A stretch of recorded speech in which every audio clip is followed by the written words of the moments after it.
Hey everyone, thanks for tuning in. And with me is Marie Delafont. I'm sorry, I wanted to say it like that. That's fair. Everyone does. They get a kick out of it. How are you doing today? I'm okay. I'm coming down with a little bit of a cold, but I got outside and I got some activity and I listened to a bunch of podcasts about anti-racism. And so I'm feeling good. That's awesome. Yeah. We have so many topics because when I was asking you like what you're passionate about, you gave me a list and I was like, this is awesome because this is a chance for me to ask all the questions I wanted to ask on these topics. Yeah. So I'm an open book. I would say one of the things that fascinated me the most about what you actually just said before is the importance of emotional intelligence and emotional resiliency. Mm-hmm. Could you explain what that is? Sure. So caveat, I'm not a social worker. I'm not educated. This is emotional intelligence and understanding that I've gained through my own personal experience and my own personal therapy. So take that all with a grain of salt and sugar and pepper and whatever else you want to put in that weird ass spoon of spices that you're apparently going to put in your mouth. Okay. From my perspective, I think you have a great voice and I think people should hear what you have to say. Cool. Okay, I will. So I just like to give disclaimers because that's all. But so what we were talking about before we started streaming is what I value in terms of our ability to engage in these discussions around social justice across whatever intersection that it is the ability to be emotionally intelligent about it. And when I say that, I mean the ability to hold discomfort, to allow yourself to experience whatever it is that you're experiencing, and not letting that dictate how you're going to respond to it. So, in the last couple of weeks, I've tripped over myself a little bit as I'm trying to get more engaged and more educated in anti-racism. And to continue to go forward, I notice shame. Shame wells up if I trip or stumble. Defensiveness comes up. And for me, my goal is to always keep my eye on the mission of equality, a pursuit for equality. And so I don't have time to get distracted engaging with my shame and my defensiveness, because they are the antithesis to the advocacy for equality and for tearing down the structures in place that cause certain groups to be at a disadvantage. And so that's a skill set I've been working on for a long time for my own personal reasons. Religious trauma, eating disorder, just kind of like hating myself in general, which I don't really do anymore. But working up that ability through cognitive behavioral therapy, through dialectical behavioral therapy, and to be honest, through the experiences of being ethically non-monogamous, because feelings come up there too when your partner who you have a romantic contractual relationship goes and fucks someone else, and you're like feeling like jealousy and kind of like you want to burn things down. But inside of you have this value of autonomy and that sort of thing. And so you have to kind of just notice how you feel and allow that to be, and focus on what the value at hand is and how to pursue that value, how to calm yourself down, but not engage and react to that shame and that defensiveness that comes up. So I'm go ahead. How do you, so how would you teach someone that? Because for me, while I am an excitable person, I don't typically get like a angry or jealous reaction. I'm pretty cool-headed in scenarios. So I can't explain why I'm like that. So how would we teach that to somebody else? I mean, I think it's different for everyone. So I don't know if I know how to prescribe that for folks. I just know the general concept of it. And so people might need to conceptualize it and approach it in different ways. But for me, I think one of the things that helped was a concept in dialectical behavioral therapy of validation of it was there where I started kind of deconstructing those old religious messages around things being good or bad, or feelings being bad or good. Okay. And I think maybe that's American too. But in therapy, we talked about, and this is a Marsha Linehan's work, we talked about validity versus justification. So so first, I guess step one is to practice the cognitive practice of watching, try to become like a third party to your own cognition and to just watch what it is that comes up for you. So like the last couple of days, I've just kind of been watching as my head and my body are screaming at me like, protect ourselves, run away, like they're bad, fight them. And for me, I have to practice being like, all right, I'm noticing, okay, I really want to fight. And I'm noticing, and I just kind of I almost journal. It's almost like I'm watching a movie. And I guess it's mildly dissociative. Like you kind of dissociate from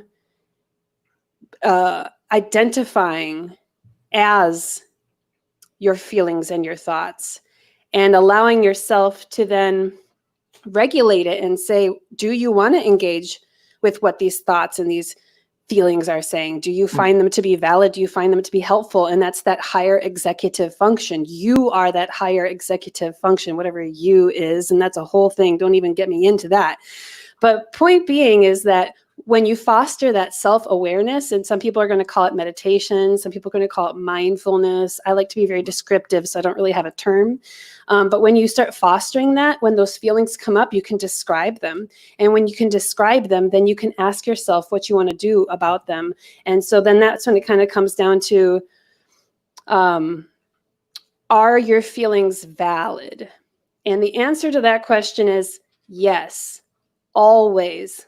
All the time, 100 years, rickandmorty.com, your feelings are valid. Right. The second question is, are they justified? And so that's that process of checking the facts, all right, I can notice this shame, and it's valid that I feel shame because that's how I feel. It's valid because it is. It already exists, therefore it is valid. The question is then, is it justified? Do I need to feel shame? I don't think I do. I do want to focus instead on this equality. So I'm not gonna lean into that shame. I can't turn it off. That's the other thing. What I'm not doing is I'm not turning that emotion off.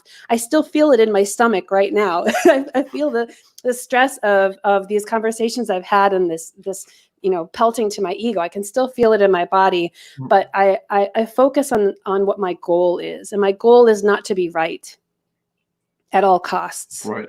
My goal is to do better, to be better. And shame doesn't really contribute to that thing. And so that's kind of how I describe what I do cognitively to manage my emotions and stay kind of focused and pragmatic about things, yet while allowing those feelings to exist. I'm not discarding them. I'm saying, okay, hi guys. This is really valuable information. I'm going to go in a different direction. but you guys are welcome to sit here in the lobby until you're ready to leave. So that's kind of how I view it.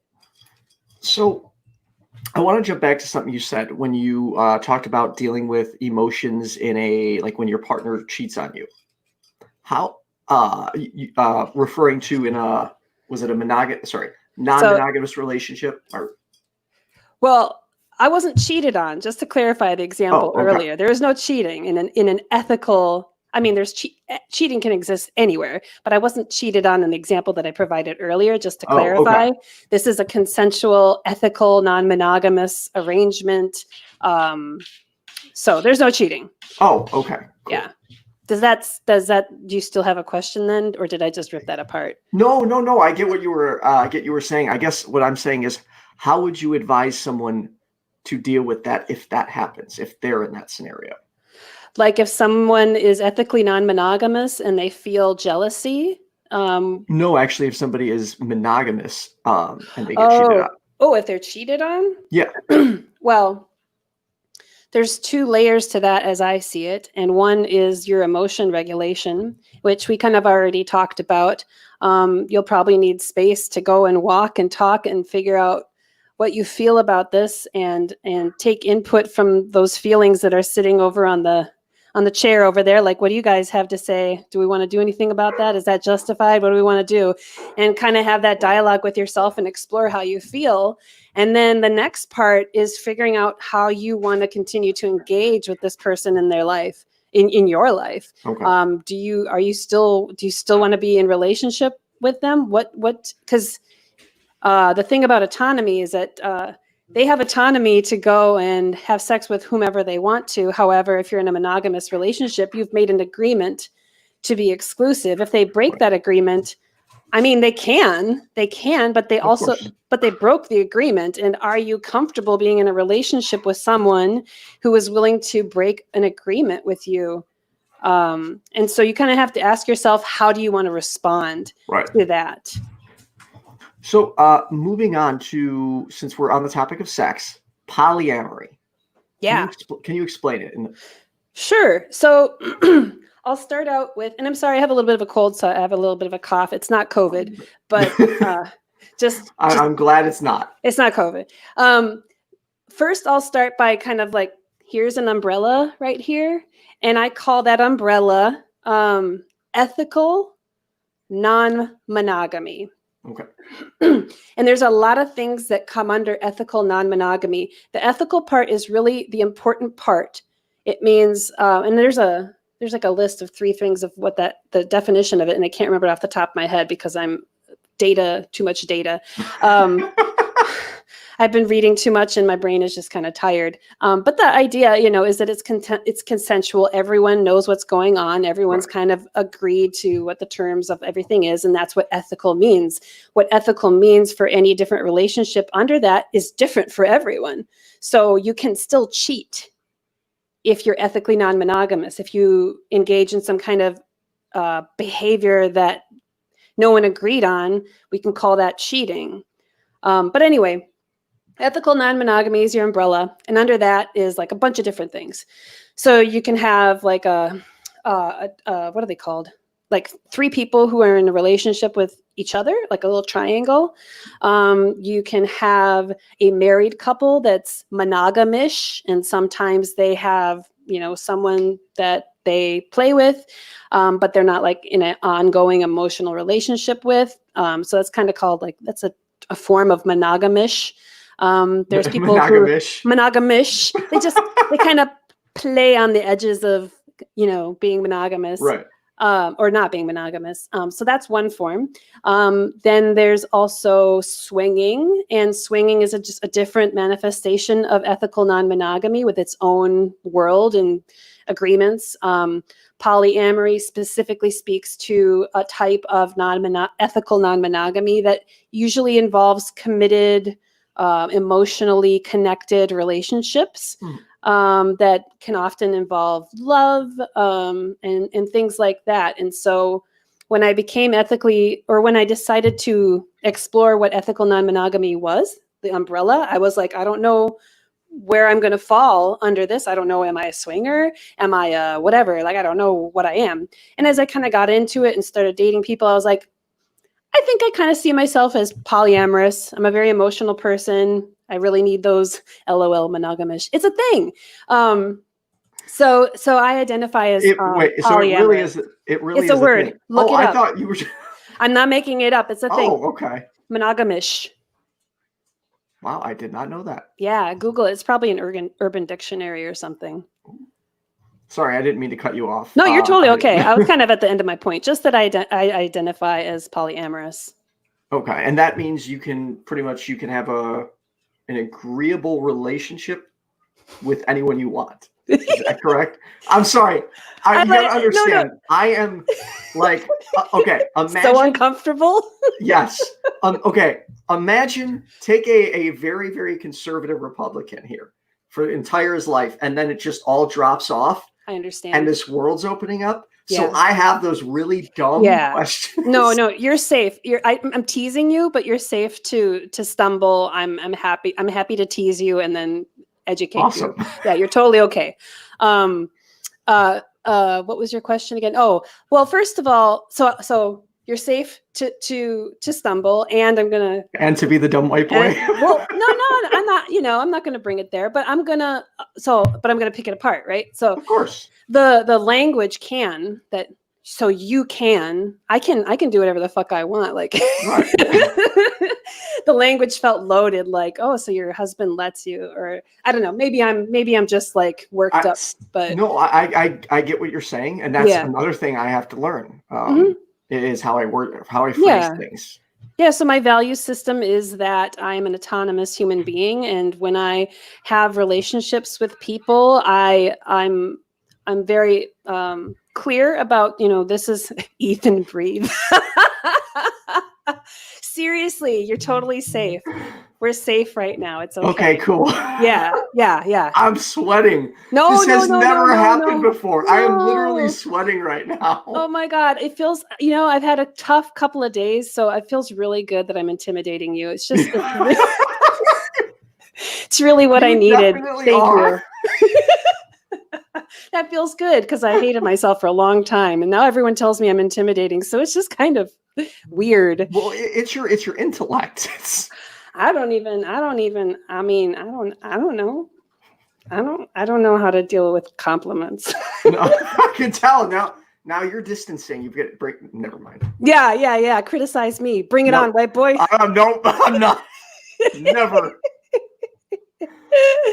Okay, what was your question? I don't remember. I don't know either. But point being, yeah, like that. So I can give you a little context, right? So like I left Christianity when I was in my early 20s, like mid 20s, after being a missionary in Mexico for a couple of years. I married a man from India who was from the Sikh religion. We were together for 5 years. Didn't even question monogamy. Christian? I kind of faded out of it while I was with him. Okay. It was a slow fade out. And then I signed a document, or rather I met this guy that I share a bed with. Met him. I just don't like calling him my husband. I'm so over it. Like, so over it. So I don't get the whole, like, I was married, but now going forward, I don't see a point in getting married again. I'm not saying I won't ever, but to me, it's like the first person to get married was an asshole. I love you so much that I want to get the government involved. Like, who does that? Well, I mean, to be clear, there are benefits. No. Whether you like the idea that the government's involved or not, the way that the structure is, there are benefits to being contractually obligated to each other in a romantic way. And so that's why, like, I call him my partner now. It's a new practice I've been doing for a couple years now.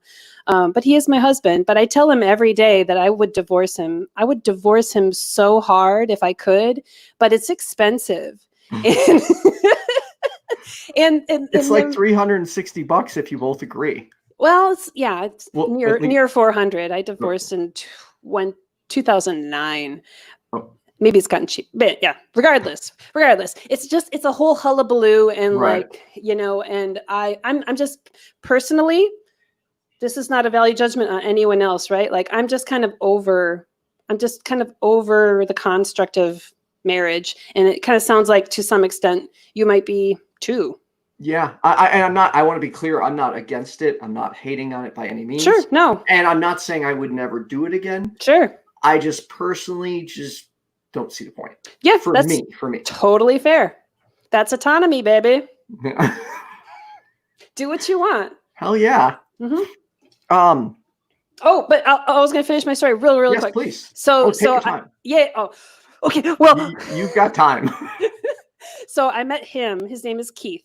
I met him in 2010, and then we got married in 2012. And it's a long story. It's been a good relationship, but I think a lot of listeners might be able to empathize, especially if they're in my age bracket, and I'm 38 now. So I grew up with a lot of purity culture stuff. Josh Harris, that was a thing. I kissed dating goodbye. You don't. I have to show you this comment because this. Marie just broke Ethan. Oh, I'm sorry.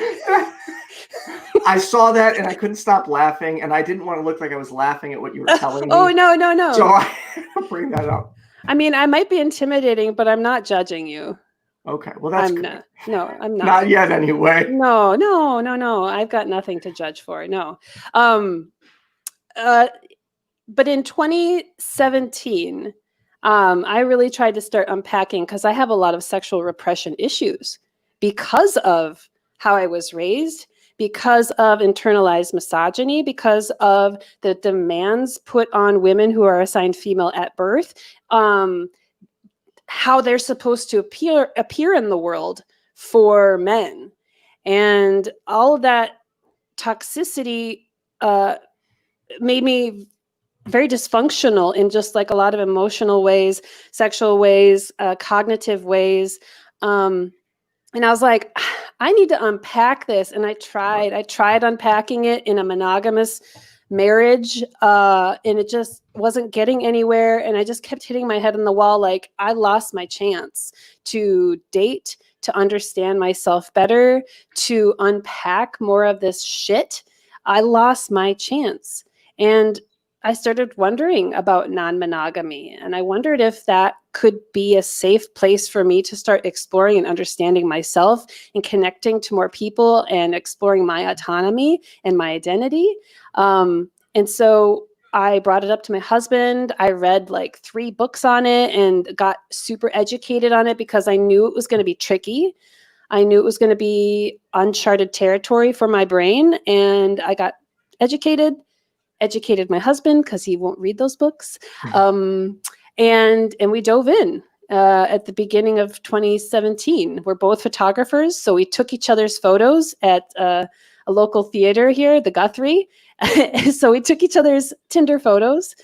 It was surreal. Yeah. Wow. Mm-hmm. Yeah, he's a good partner. He's very supportive, and so That's that's awesome. been the last 3 years of my life have been involving that particular part of my growth of being ethically non-monogamous. That's pretty cool. It is pretty cool. Right now, I only have I have a Tinder profile, but it's literally only to promote my dating show. Like, I have the graphics You're for the one dating of show. those guys. Okay, here's the thing. At first, I was on it, and then I was like, okay, look, I'm not ready to date right now at all. Yeah, I'm yeah. not looking for anything, and therefore I'm not going to throw myself out there. So I'm like, you know what? There's a lot of people on there. Maybe I could use it to my advantage. But hey, it's all directly on the cover art. There's nothing misleading. Sure. Yeah, So- no, I mean, do your thing.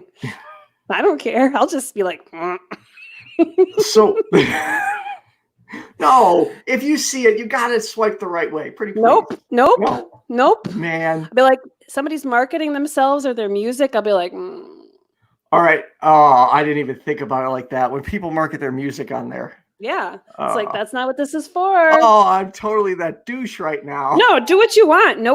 You're not accountable to anything. Like, No, I know, but I'm totally judging myself because I judge those music guys. well, you know now how to deal with your emotions. So notice how you feel.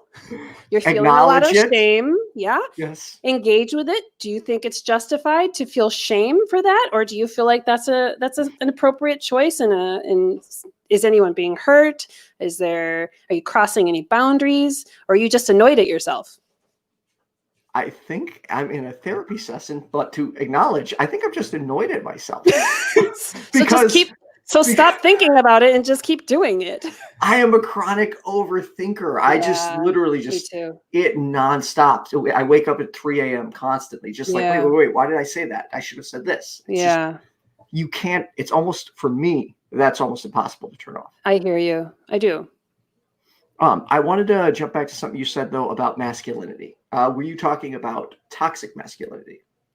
I think what I said was internalized misogyny, but we can talk about toxic masculinity. That's also a very exciting topic. We should, because people think, I have several friends that think toxic masculinity is a myth because, and I quote, masculinity can't inherently be toxic.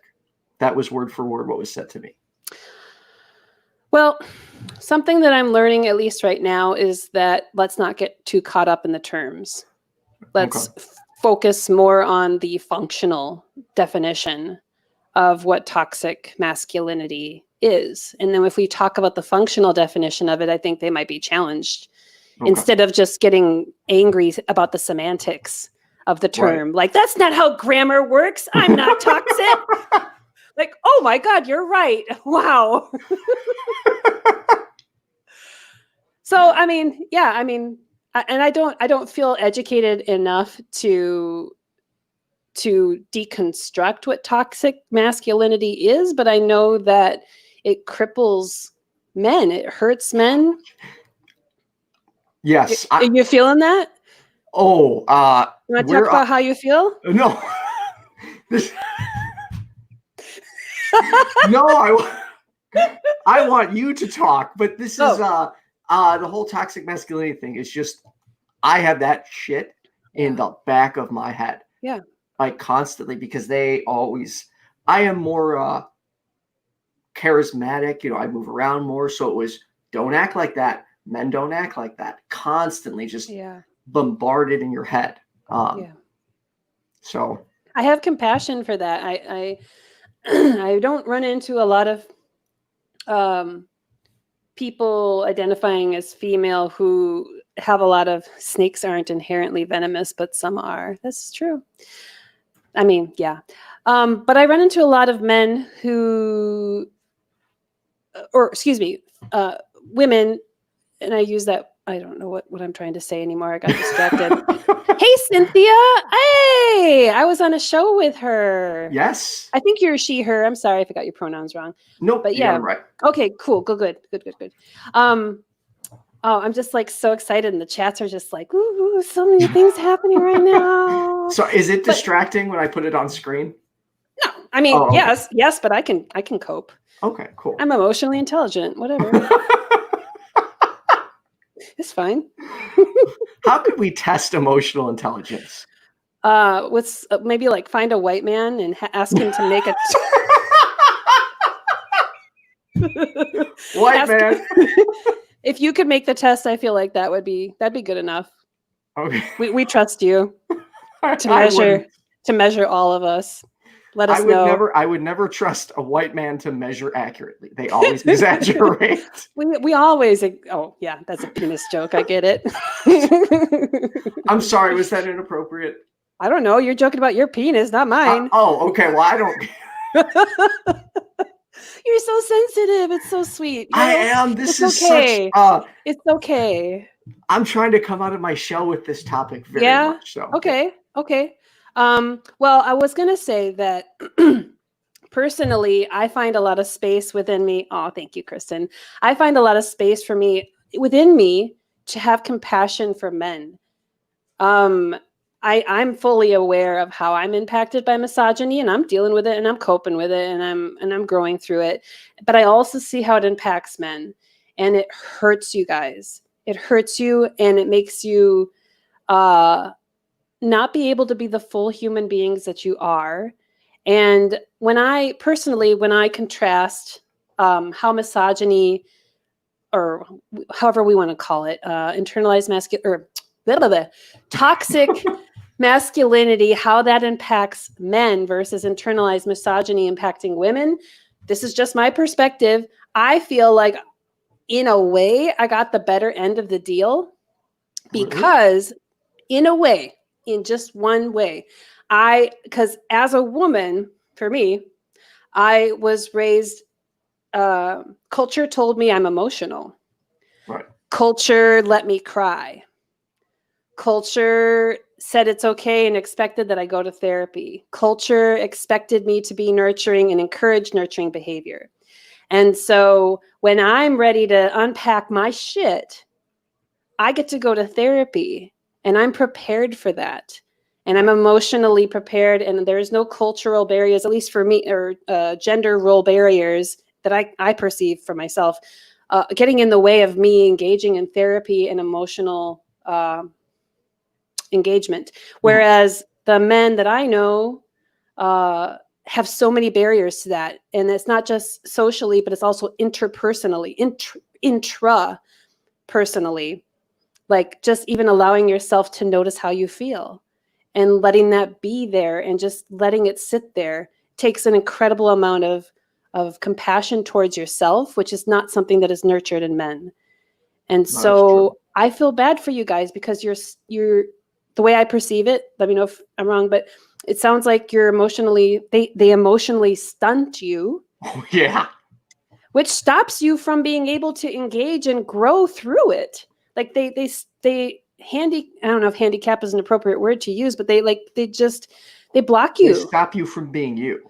Yeah, they take away the thing. I mean, it's like an emotional circumcision. You just don't get to. That's actually a really good word for that. Yeah. Yes. You just don't get to feel that anymore. And it's going to take I imagine it might take twice as much effort to push through that and grow through that, because now you have to learn how to have feelings on top of then dealing with the feelings and having compassion for yourself.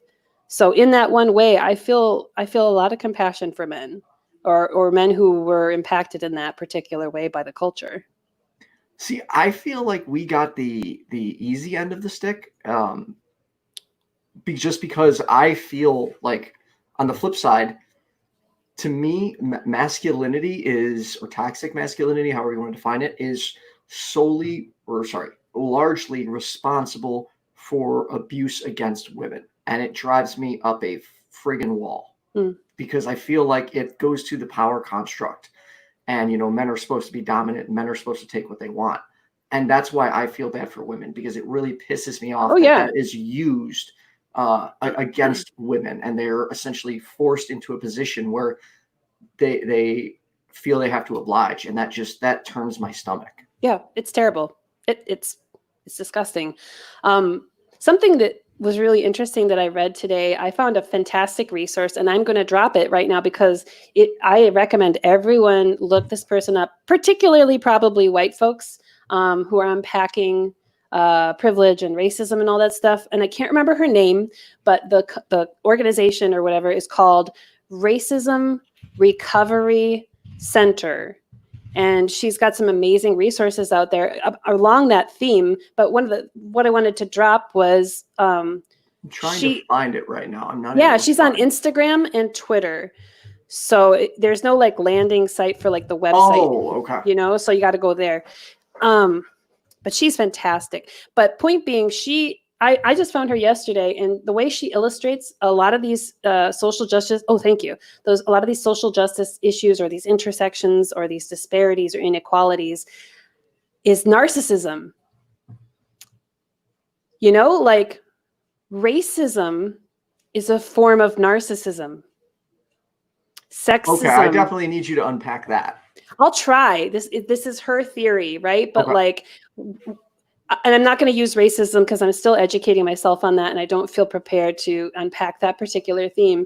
But like sexism is a form of narcissism because this one group thinks that they're better than everyone else.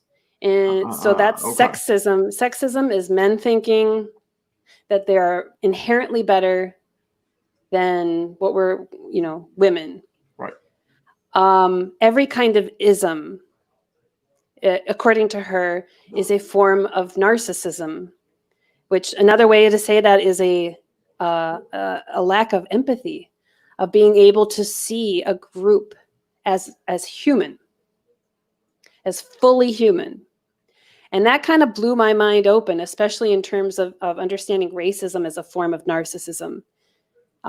Thinking that you are better or somehow, or that they're less human than you, gave me an interesting landscape to kind of play all those things out. That's actually quite fascinating because to me, it goes to in every aspect, politically, everywhere. Just, when we use terms, sorry, I'm not going to use these terms, but when Republicans use terms to describe liberals and liberals use terms to describe, it's the same thing. They're not viewing them as human anymore. Is that kind of the same ballpark? I mean, I don't know. I mean, it's not an ism, but it does sound like the same thing. I mean, that's an attitude, I suppose. Right. I mean, I don't know. I don't know. It's hard for me to develop it much more than that because I just discovered it yesterday. But like in my gut, it kind of resonates that it's this lack of empathy. It's this narcissism of thinking that you are the default, that you are what is normal, that you are the way things are, and everyone else is a tangent or a deviant from that, or a deviation from that, and but that everyone needs to come back to here, to the normal, which is you, because So you are the normal. do you think we can unlearn those narcissistic traits? I hope so. I haven't done any research yet on that. I just found her page yesterday, and she's got a lot of videos up, and I'm super excited to watch them. And I'm not educated on themes of narcissism because I've never really had anyone in my life that was narcissist, so I never felt like drawn to get educated on it. But now I'm much more curious in terms of paralleling it to the different kinds of isms that we have in this world. And I want that list of isms, by the way. When you have it all compiled, I want Google it. It's like whatever word ends in ism that's about like somebody's lack of, being treated as a human. Right. Put a stamp on there and call it narcissism.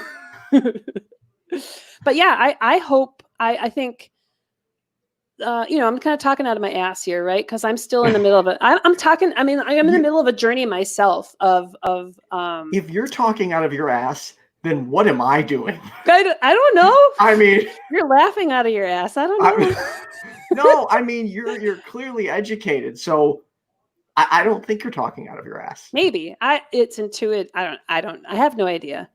I'm clearly amazing at Kristen. I'm not a narcissist. I'm just better at everything than everyone else in the world, and it's not my fault that everyone else is so bad at everything. That is. Oh, I have so many comments on this one. On just. Is that resonating with people here? It is with me, just because everybody knows one. I'll just say that. Oh yeah.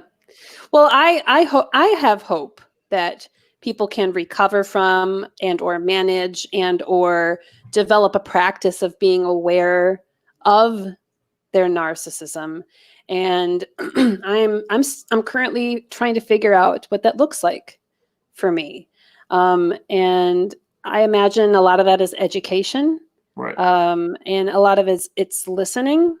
And again, it comes back to those skills that are so necessary for us to engage in these discussions where we're learning about intersections of oppression that we are complicit in, that we need to develop that emotional intelligence to handle those hits to our narcissistic ego that thinks that that wants to tell us that we are a good person and that we couldn't possibly hurt someone.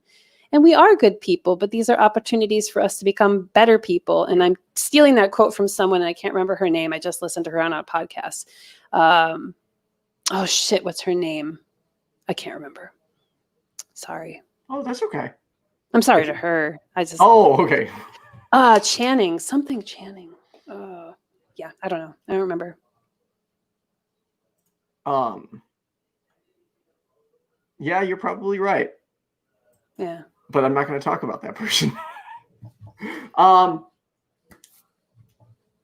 sorry. She knows me on a personal level. Wait, what? Never mind. Just ignore it. I'll just keep going. All right. And now I forgot where I was going with that. Well, you asked if we can recover from it. Yes. And well, the answer to that is either we can or we can't, right? Yeah, that's true. And so if the answer is no, I guess I'll just disconnect and stop talking. So we have to be able to recover to some extent, or at least adapt and be aware of it. Because one thing that's really important to me, ever since I deconverted, it's been incredibly important to me to adopt a position, a value system of always being prepared to be wrong. And it's not a blow to my self-esteem. Somebody told me the other day, I told someone that the other day, and they were like, well, you have to keep your self-confidence in check. I'm like, my self-confidence is through the roof. Like, I love myself, and I love myself even more because I'm incredibly willing to be wrong. I am incredibly willing. Why are people so afraid of that? Like, I have no problem being like, dude, I could be wrong about anything coming out of my mouth. there's a lot of reasons for that, and it's hard to pick one. Toxic masculinity contributes to Right. that, the need to be right all the time. And insecurity about yourself, and therapy can help with that.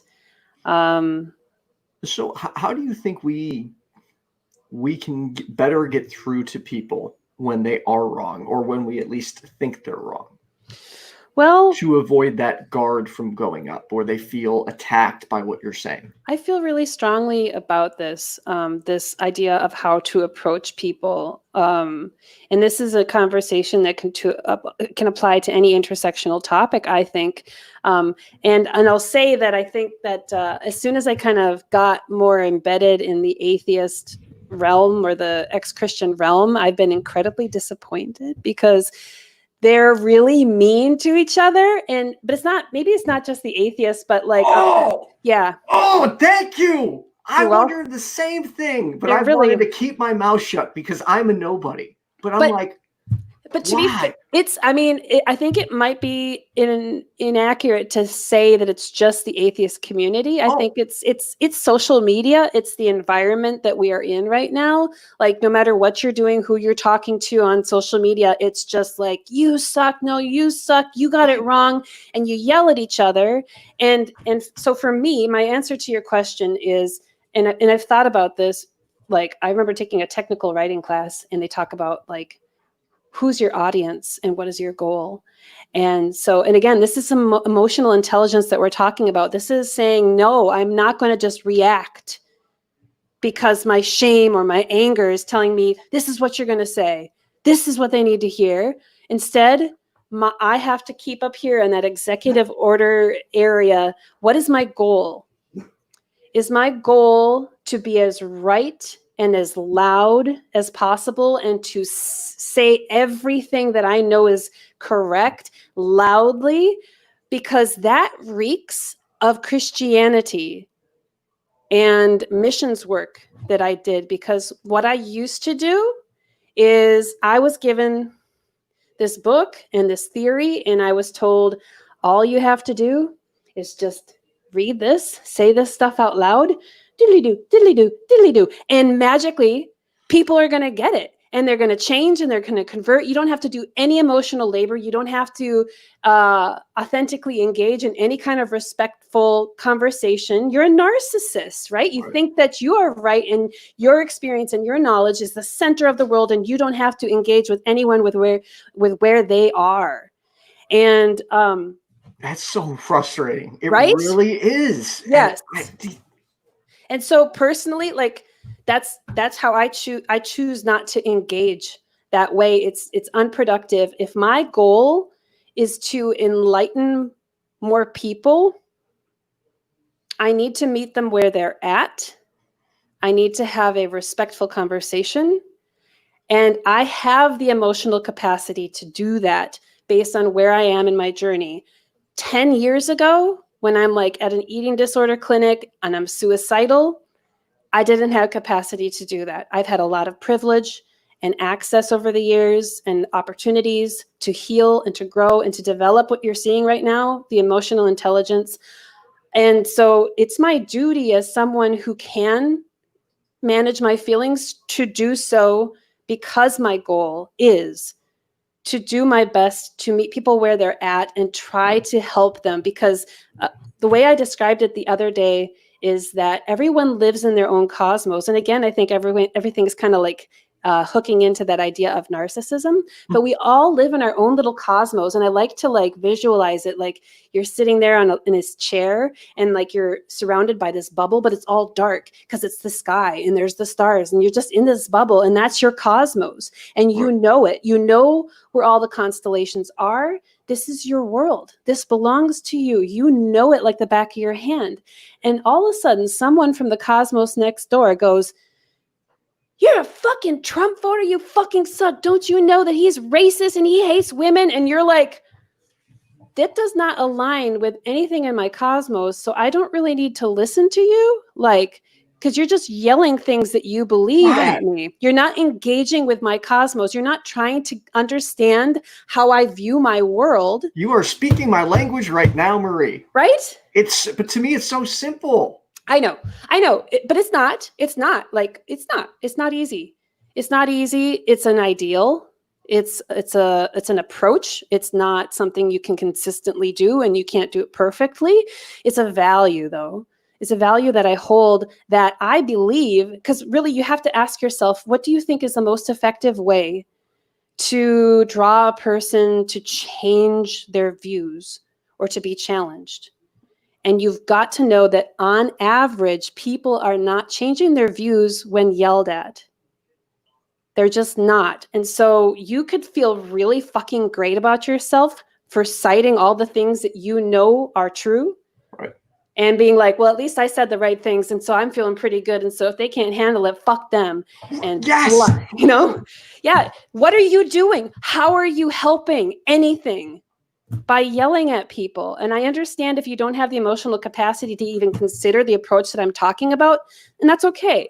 All the same, ask yourself, is this contributing? I don't know. I don't want to fuck around and try to tell you you're doing things wrong. I really do want to focus on that this is my approach and my value system. And if that challenges people and draws people in, that's great. I think I'm more aligned with kind of like an approach that integrates the attitude of like street epistemology, like what Anthony Magnabosco does. Yes. Right? And it's just, you have to enter their world. You have to get to know them. You have to understand why they think the way that they do. You already know you already know they're wrong. I mean, they're probably already wrong, and that's fine. But you have to play the long game, or not. You do. You really fucking do. And it takes work, because I know we're all angry. I know people are literally dying because of the way that certain people are voting. And it sucks. It really sucks. It's terrible. We can't reach a Trump supporter by just saying, "Oh, you're racist. I'm done with you." Like that literally just, it doesn't do anything. It doesn't help the conversation. Yeah. I don't think you should tell someone they're racist unless you can actually explain to them why they're racist. Yeah. I mean, I'm definitely all about the longer conversation. I don't like throwing terms at people. I don't like to say, oh, that's white fragility. Like, people already don't understand what that word means. I'm still trying to understand what it means. And so it gives like I said, a lot of reactivity, a lot of shame, a lot of defensiveness, instead of exploring what the concept actually is. And like going there, so we need to reach into other people's cosmos and compassionately ask them to show us around and gain their trust. Or I don't know if that's a phrase I want to continue involve, but treat them like a fucking person. Yes. Like, just because they have terrible views, that's fine. You can take that very seriously internally. You can know that this is a life or death issue, ultimately. Right. But what is going to change their views? We have to, I think, again, I really, really, really want to speak about my value system. I feel like I want to meet them where they're at. I want to explore the way that they see things, because if I'm right, if my viewpoint is right, that means I know something that they don't know. I've seen something that they haven't seen. And so once they've shown me around their cosmos, I can outsource, or no, not outsource, but lend them or do emotional labor for them, and be like, once you get to know their world, you can be like, I understand how you're seeing the world. Have you ever thought, about this factor over here? Like, you're getting to know their cosmos because they don't have the self-awareness to see what they're missing in developing their view. And so that gives you that opportunity to provide them with actual information that will help them deconstruct something. So I engaged in conversation with someone the other day on Facebook because he did not like, he was just another one of those, the white folks that just gets all worked up about, like, I can't believe everyone thinks I'm racist. I'm not racist. I love everyone. And I get it. And that's a person that needs to be conversed with. I was one of those. Yeah. And that's fair. And we need to admit that. We need to admit that. I was also the asshole that would say, no, all lives matter. Because to me, I was like, why are these people only talking about Black lives? Like, I didn't comprehend it. And had people blocked me or not spoken to me, I wouldn't have gotten from point A to point B. Exactly. And that's what I'm saying. We need to share that. I talk about my racist past and present all the time. Because I can't go into this situation and be like, I'm inherently better and I know better than you. You need to show up where they're at and see yourself in them and validate their world, not justify it, but understand why they've constructed the world that they have and reach in and try to help them see something more. And then let go of any expectation for where they're going to land after this conversation. You, former missionary, might have this like, I'm going to show up. I'm going to yell out these things at him. John 3:16, boom, Christian. I won, like, game over. Yeah, you like hold on to this like, I'm going to convert you so hard. Instead of being like, I'm going to show up here and figure out where is there an opening? And what's accessible for me to put in there? You can't shove shit in there. You got to figure out where the spots are. And that means you have to treat them like a fucking human being, even if they aren't treating other people like human beings. See, you're saying everything I want to say, but just way smarter than me. Like, because you are, and I want to point this out, you are now only the second person to make me feel a little bit less crazy about my method, because I everything you're saying right now is what I stand behind since I started my channel, is talking to the opposition, finding a way to get through to them. Yeah. So thank you.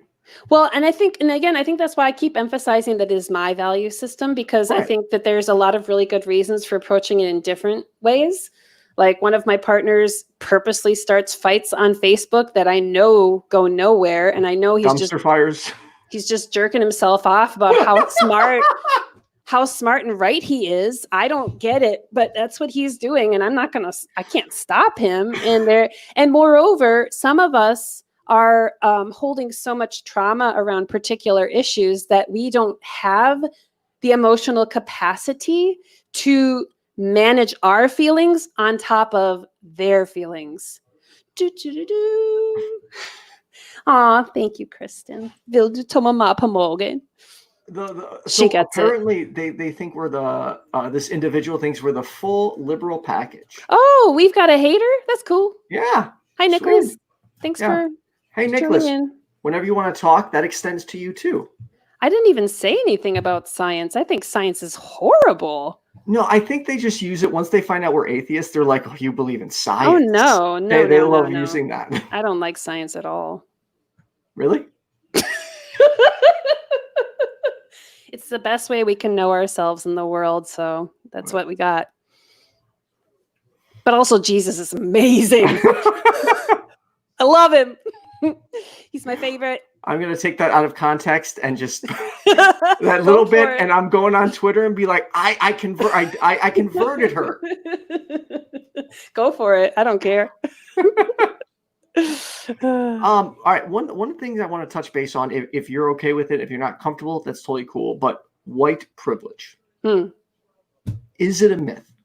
No. No, okay. I know that sounds like a dumb question, but every day I still see people refusing to admit that. So I feel like there is a more simple way we can explain to them what white privilege is. Sure. Yeah. And I can only speak a little to this. Like I've mentioned a little bit, I kind of fucked up this week in my growth and understanding around anti-racism. And so I'm kind of pulling back from saying anything too assertive around this arena, because I know I need to learn a lot more before I start saying shit. But one very simple way that I can describe it, and it's due to the education I have had so far, is to let's just throw away the word white privilege. Privilege is such a weird word to be putting in there. Let's just forget it. Just forget the word privilege. The point that people are trying to make when they use that term is that life is hard. It's hard for everyone. Yes. Something about your life, though, is that it has not been made any harder because of the color of your skin. And that's, in essence, a very simple way of understanding white privilege. Life has not been any more difficult for you because you're white. Right. The system prefers white people. And it doesn't mean that you're rich. It doesn't mean life's been easy. No, of course not. Right. But it just hasn't been any more difficult because of the color of your skin. Right. So just throw away the term. I know it makes you uncomfortable. A lot of the terms make me feel weird too. But you gotta focus on the functionality of it, the description, the concept of it. I get it. Don't worry about it too much. Okay. Yeah. I before I forget, I want to get to Kristen's question. Yeah. It was pretty far up. So I was going to ask if monogamy and non-monogamy always pertains to sex, or if it can pertain to emotional connections as well. Just whatever you want to do. That's the thing, dude. When you leave this cookie cutter structure, it can mean whatever you want it to mean. And every relationship can look different. You get into a relationship and maybe you enjoy an emotional and romantic connection with that person, but you don't have an interest in having sex with them. You guys don't want to have sex. That's still if you're non-monogamous, I mean, that's still a relationship. It can still be included under the umbrella of ethical non-monogamy. Everything is included. It's a DIY, do it yourself.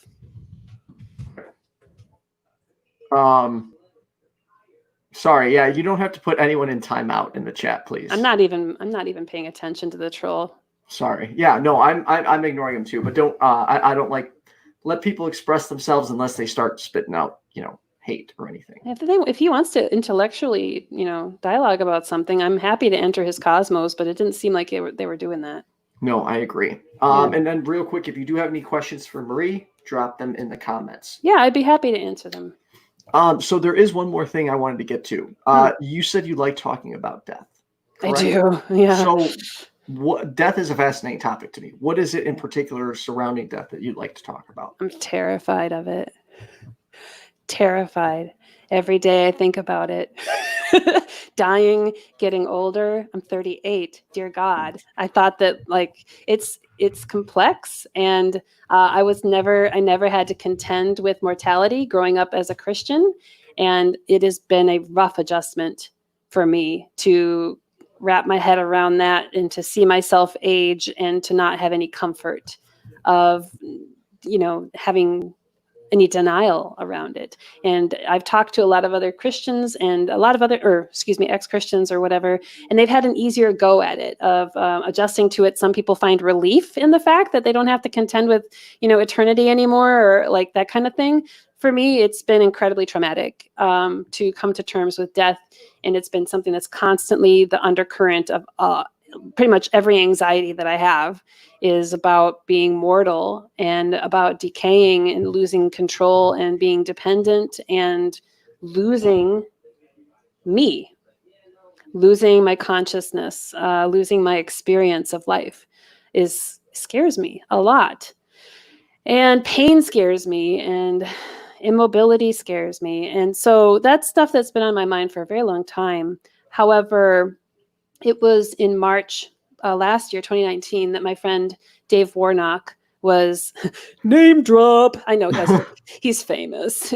Whatever. You totally did that. My friend Dave Warnock. Don't know if you know him. I loved his message too, and getting to know him and talking to him. And he is, I mean, the strength he has and the happiness he has in the face of adversity is just phenomenal. Is amazing. The funny thing is, it's easy for him. And the other funny so when he was diagnosed with ALS, it's funny, but I went down to Tennessee like a week after he was diagnosed. I'd already planned a trip down there to see my friend Cass Midgley. And so I'm like in a living like funeral, like everyone's like mourning this diagnosis for Dave. And I was so uncomfortable because I have my own discomfort around death. And how do you deal with someone who just found out that their time is limited? And especially like, this isn't my community. Like, I'm just visiting. Like, what is my role here? So I just decided to shut up and listen and just take Dave's lead. And that's when I started picking up on the shit he was laying down that y'all have heard him say. And I was like, the shit he was laying down. He's laying down. And I'm like, bitch, you need to get on a podcast and talk about this shit, because and so we started getting him on shows. And so being in, I feel like being in relationship with him, I'm his manager. I help and I travel with him, and not right now, but I schedule everything for him. But being in close relationship with him has helped me by proxy to kind of engage with those fears. And it's kind of funny though, because at this point, everyone's like, oh my God, I love Dave Warnock. He's so amazing. And I'm like, yeah, I've seen him too much. Like, I'm over him. Like, you're over him. I'm over him. Like, I've developed my own approach, my own view of death. And because I come to death with a different bag of anxiety, he's just naturally more easygoing. So what he's talking about isn't anything he's really put effort into. He's talking about like, I woke up and I had 2 legs. You want to hear about how I walk on the street? And everyone's like, you're so amazing. So like, this is really easy for him, and it's not easy for me. And so anything that I've been able to gain has been through his braveness of allowing me to be in proximity to that, and having the conversations that we have privately has really helped me work on it. I don't think about it a lot. But as I get older, it's hard. It keeps coming up. Every number that goes up, I'm fixated with the numbers. Like, oh, fuck, I'm 38. Fuck, I didn't even imagine I'd be like, there's an amount of narcissism that you have as a child where you can't even envision yourself being older. And if you can't deal with that, once you get older, you're always going to feel like dissociated from yourself. Right. Like, this isn't who I'm supposed to be. Get this old people skin off of me. Where are these? Why are these here? Like, I don't want to think about that. I don't want to think about getting older, because I'm already feeling it. Like my back, I'm like, oh no, my back. Yeah. And one of the frustrations I run into is because this is a fixation for me.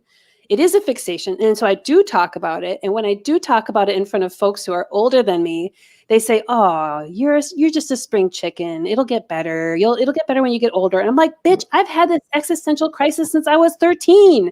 Shut up and let me talk. Like, I need to talk about this. I actually became, I don't want to say I'm not afraid, because I am still like afraid. Yeah. But I personally, like, after I went through after I became an atheist and accepted it, I actually became a lot less, worried about death and more, more focused on life. Right. But death is terrifying. Just the idea that there is, yes, Marie is awesome. Oh, Derek and I just became friends on Facebook, I think, unless that was a different Derek Cruz. Well, hopefully it wasn't a different Derek Cruz. There's a lot of Derek Cruz out there. I can't. White men all look the same. I can't. But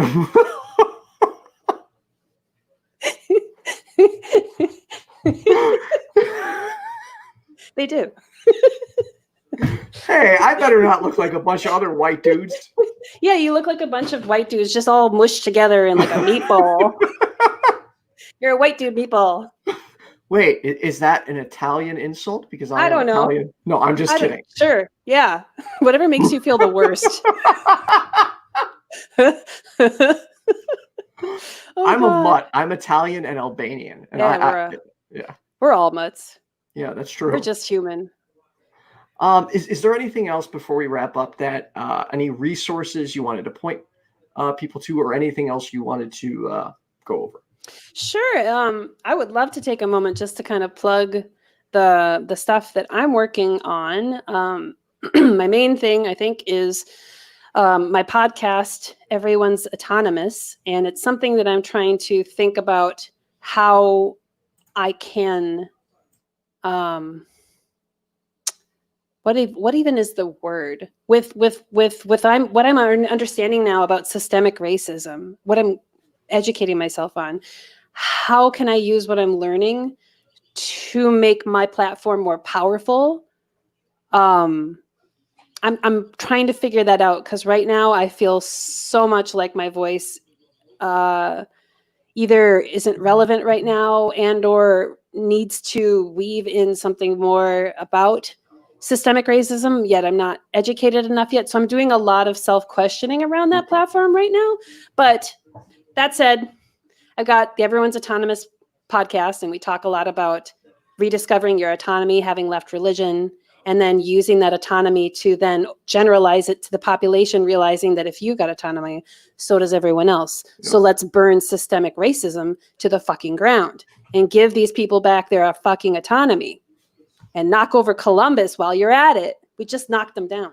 Yeah, in St. Paul, he got the Natives Lives Matter group knocked him down. But the inner indoctrinated conservative in me is triggered, and the logical side of me is like, that doesn't actually make sense. Like that thing should be torn down, but it's just you're taught from such a young age that Christopher Columbus is responsible for everything. He's this great person, and it's not until later in life that you learn, like, wow, he was actually a piece of trash. Yeah, a lot of our history is trash. Yeah.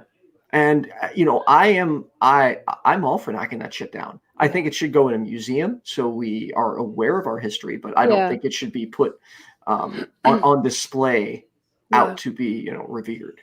Yeah. Yeah, I agree. Yeah, so I'm working through that, trying to figure out what to do with my platform. That's going to take some work. I don't know yet. But that's the podcast. And then in addition to that, I do life coaching work. Thank you, Kristen, for putting up the links. I do life coaching work for people who are working through their religious recovery. And I also talk with people who are exploring non-monogamy or who are in it and are fucking it up and need help, because that's a thing. I don't even know if I could do that. I don't think I could ever have a polyamorous relationship, even though I don't see like, I don't know if it's like the conservative indoctrination in me or if it's me as a person. And that's a really, really hard thing to separate. Yeah, no, that's fair. And I mean, nobody needs to force themselves to do anything. Like, you don't need to look at someone who's polyamorous and be like, oh my God, they're so woke and open. Like, fuck that. Just do what makes sense for you. I agree. But I do respect that, because to me, you have to drop a lot of, in my opinion, like mental restraint, because in America, or at least where we're at, it was constantly taught that was wrong. Yeah. So I respect it very much when people do that, because again, it takes, at least from my position, it would take a lot to be comfortable enough to do that. Sure. I mean, you don't even need to be like, I'm going to go do non-monogamy now. But I think it's important work to realize, Chris Columbus was a dick. It's important work to realize that the messages around non-monogamy being bad or whatever are bullshit. Like, you don't have to do it yourself, but recognize that the judgments against it are anti-autonomous. They are about people owning one another. They are about you extending your judgment for how you want to live your life onto other people. We can parallel that with abortion. Just because you don't want to have an abortion doesn't mean you should try to limit other people. It's about autonomy. This same thing goes for non-monogamy. You don't have to do it, but you need to understand why it's completely ethical and understandable for people to do it. Would you ever have a friendly debate on this topic? Because on specifically pro-choice, pro-life, because I'm not informed on that. Oh, really? Nah, Oh, not okay. really. No. Oh, okay. Because all I would say, because my debate would be like autonomy. Okay, bye. Okay, all right. That would be mine. Yeah, Kristen's like, I like being me, monogamous, perfect. That's all I want. All I want is to be me. And being me led me to non-monogamy. And I don't push anyone in that direction unless they're curious. But I do challenge people to accept why it is a legitimate and ethical choice. Want to get to best names question real quick. Oh, yeah. Please explain trapezing her way through life. Oh, I love that people like that metaphor. I don't even use it that much anymore. It's a long time ago. I think it was about 2016 is when I really started doing a lot of emotional labor for myself or healing up from religious trauma. That's when I started inviting myself onto podcasts, which eventually led into me being the guest host of Everyone's Agnostic, which then it led me to be the host of Everyone's Autonomous, and now to be the glorious person you see before you. The point is that 2016 was when I started that journey, and that journey, the mission around it. And again, we're going to talk again about that emotional intelligence element, or I don't know what we want to call it, but just that mindfulness of emotions and using your executive function to then to make your choices instead of your emotions making your choices. That was a period when I was like, I'm tired of letting my fear be in charge. I'm not telling my fear to go away, but I'm asking it to sit down. And I'm gonna do scary things, and I'm gonna sit with it, and I'm gonna hold its hand, and it's gonna tremble and it's gonna shake, but we're gonna do it. So I just started doing everything that sounded terrifying. That's what I'm trying to do too. Really? Okay. Yes. I would just go on like Groupon and like just look for weird ass classes that made me feel uncomfortable. Like there was like a Krav Maga class, and I was like, oh my God. Gosh, awesome. I was freaked out. I'm like, oh my God, I have to go. And that's like my signature now. It's like whenever I'm terrified, I'm like, oh boy, here we go. Like I'm diving in. Like it's a signal to me that there's such a huge place for growth there. And so for about a year there, I was pretty financially privileged at the time. And so I was just like going to classes. Like I went to a silks class where they have that's the cloth that hangs from the ceiling, and lots of white girls usually hang upside down from it.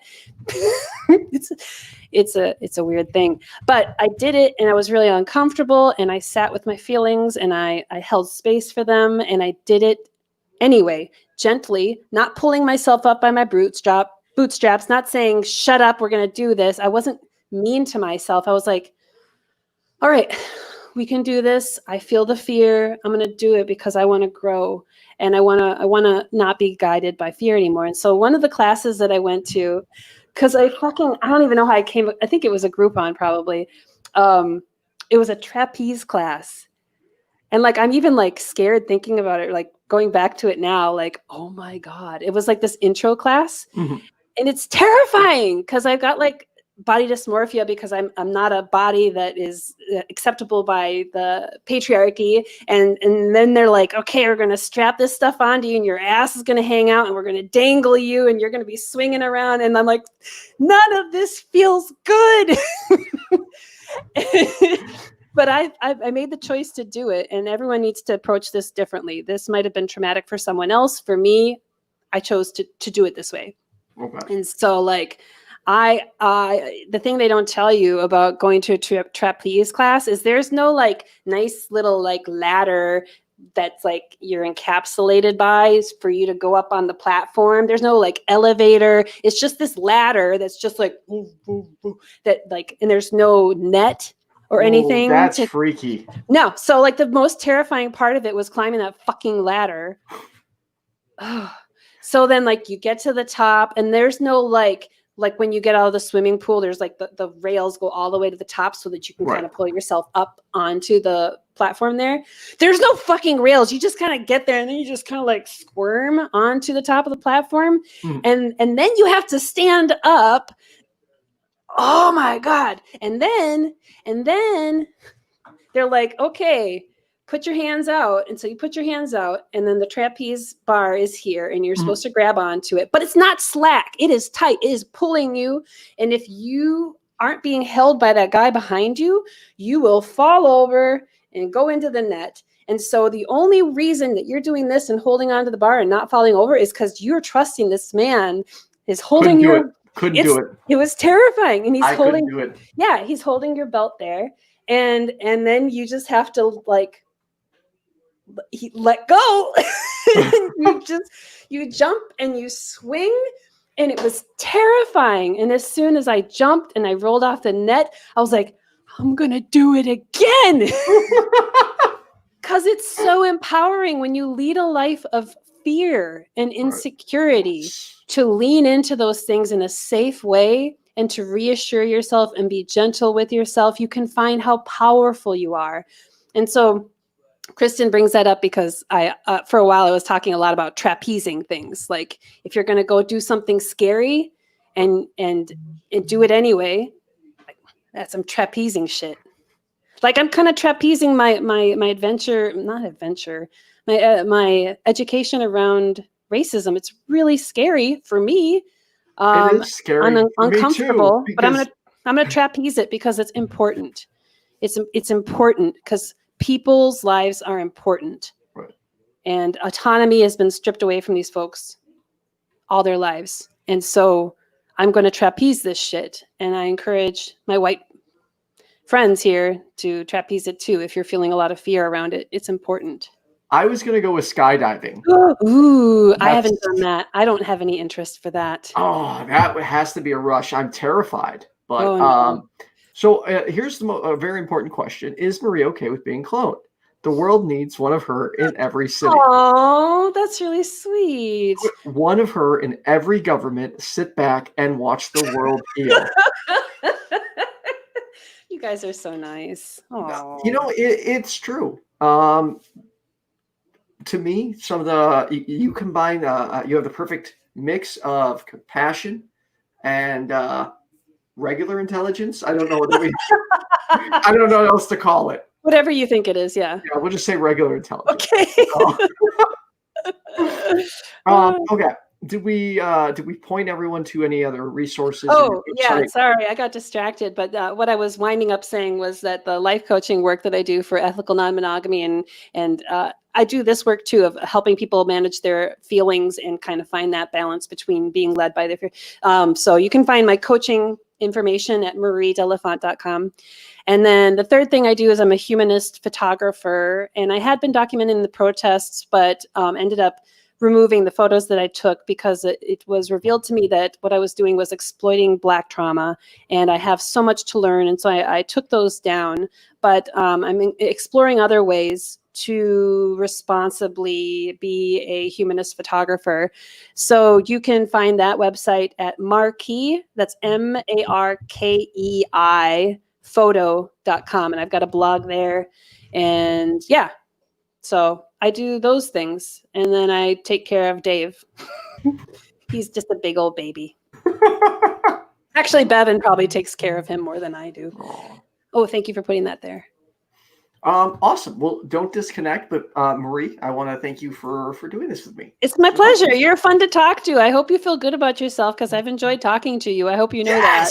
Yeah. Yes. Yeah. I'm less terrified now. Yeah, no. It's all good. I'm not a Matt Dillahunty. I'm nice. He's meanie Matt. Meanie Matt. One of his listeners called him Meanie Matt.